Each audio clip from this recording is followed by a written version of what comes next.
So we're getting pretty close to the second weekend for Guardians of the Galaxy Vol.3. It's a significant weekend coming up for this movie because this is it. This is make it or break it for Guardians of the Galaxy Vol.3.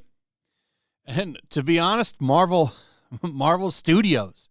That's what makes the conversation surrounding this movie interesting, because we're not really talking about any kind of identity politics within this movie. With this movie, we're talking about the damages that identity politics has played as a whole in Marvel as a company. Because finally, this movie comes out. It's not woke. It's actually just a good movie. I thought it was pretty fun. I would give it a 7.5 out of 10.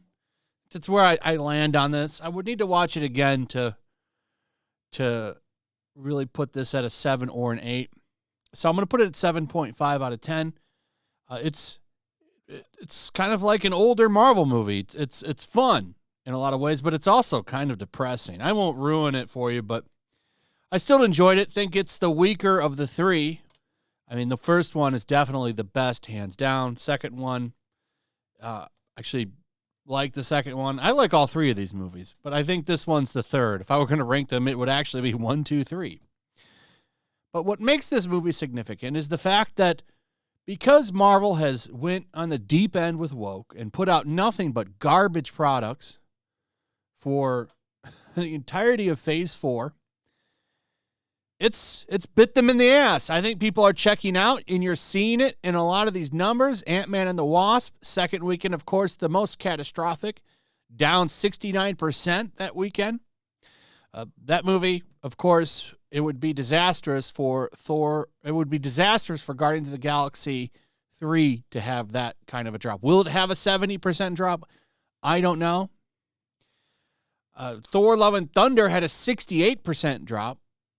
This one had a little bit better legs than Ant-Man, though. Still didn't make any money. They're trying to say it did make money, by the way, because of the fact that Disney pays themselves to stream shit, which is wild. Did you know that? Did you know that Disney? So this is wild stuff. You used to, in the old model, license things out. And, so you're Disney. You'd say, I'm going to license Thor: Love and Thunder to you. TNT, USA Network, whoever. They would pay for it. Or Netflix. Here you go, Netflix. You could pay me an exorbitant amount of money to stream my Thor movie.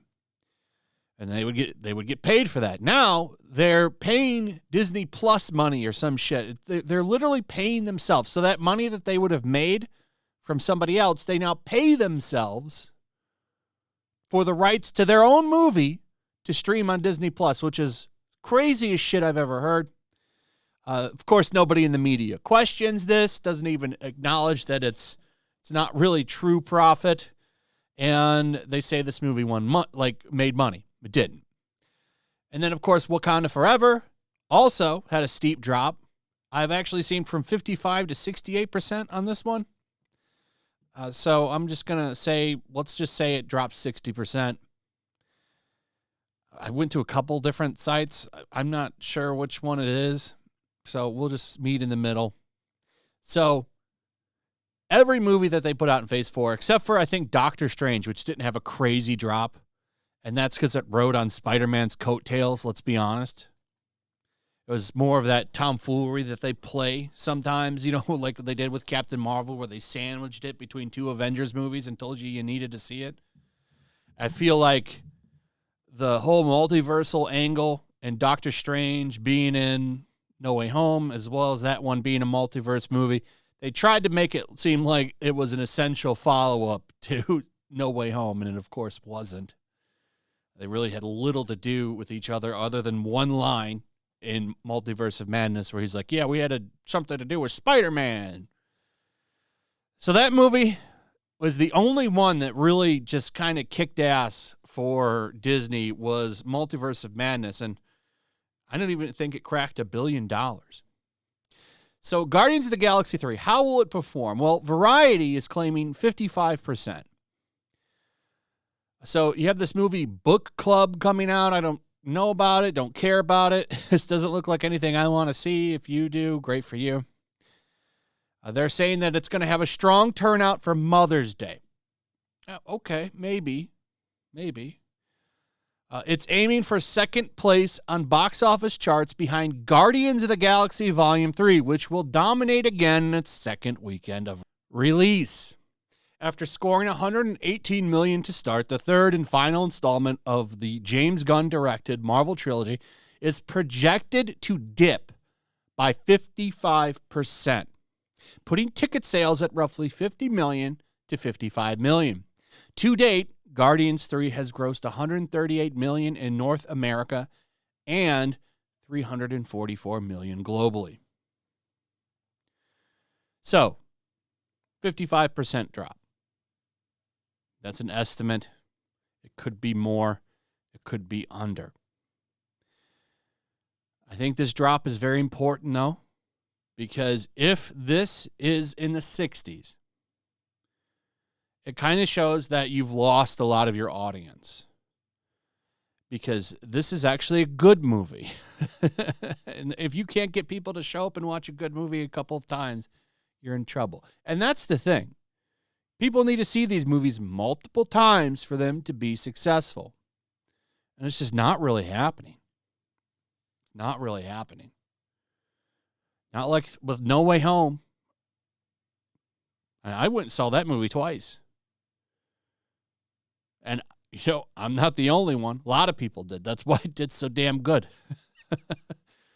But Spider-Man's kind of just like Batman, like they will have Spider-Man and Batman movies forever. Even if the comic book movie stuff dries up, those two characters are going to constantly get movies as long as they keep making money. So, but even if they drop, they'll rest those characters and bring them back. Like they did with Batman.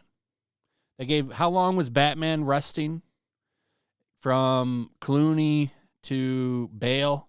And that was a long nap for that franchise in the theaters. And then eventually he came back.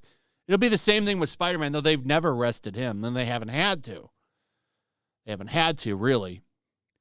But eventually they will, and then he'll come back again. The best thing about those two characters, they don't need a freaking universe around them. I can't wait to get away from this connected universe shit. Anyway, we'll see what's going on. I mean, I just think this is an interesting conversation because we could be looking at the death of the comic book genre. This could be it. Because it ain't going to be the Marvels that saves it. This is it. So if this movie does poor and The Flash does poor, I don't know. Imagine if Flashpoint does poorly next to this one. And then the Marvels comes out. I totally expect that movie to flop. I'll be really shocked if it makes money. So we'll see what happens. By the way, real quick, the Chris Pratt came out the other day and said that, Jesus got a lot of hate. He's kind of trolling his trolls and haters here. And what was the exact quote from page 6? It says, Jesus' struggle helps Chris Pratt deal with his haters. Because, well, I mean, if you know the story there, he didn't exactly have a good time for a day there when he was crucified. So he's saying basically, I mean, this is nothing compared to that. And naturally, a lot of people come out and attack him and call him a homophobe, like from this true gentleman here. I'm sure just a fantastic person. Gay Sex Lover 92 says, I think I could further out society if someone would let me cut him open and study his brain. Right. Totally unhinged people here. Just very well put together people, right? Just no problems here. Nothing to see in these crazy people that no one ever talks about when it comes to the problems of society and how weird and psycho the far woke left is. Anyway, that's pretty much it. Let me know what you guys think. Also, if you would, please comment below. Like, subscribe, share the video. Make sure you're still subscribed. Hit that notification bell, and I'll see you on the next one. Peace. Make sure to check out my locals. There's a link in the description. It's a fun community that I'm trying to build over here. If you don't want to support me on YouTube, you can come over here. None of that money goes to YouTube. You also can just come over here for free. But if you are a supporter over here, I do plan on doing an extra live stream once a month and throwing links to the supporters so you can actually come on and have a supporter live stream with me. Also, it's a good place to catch all of my content. You don't have to worry about notifications like YouTube. They'll definitely work over here. So come check out my locals.